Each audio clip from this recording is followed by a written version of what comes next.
সবজি পাতা পচাগুলো সব এখানে রেখে দিয়েছি। আর দেখো গাছ লাগাবো। কি গাছ লাগাবি এটা?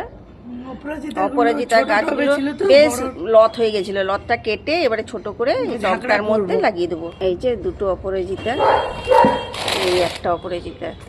চলো তোমাদের দেখাই। এবার মাটিগুলো ভালো করে দিয়ে দেবো, একদম রেডি মাটি আছে। মেশো থেকে এনেছি এই মাটিটা, এই যে দারুণ মাটি। ভালো করে লাগা, দেবে দেবে। হ্যাঁ, অপরাজিতা একটা জায়গাতেই দিয়ে দিলাম বন্ধুরা। একই কালার, নীল রঙের।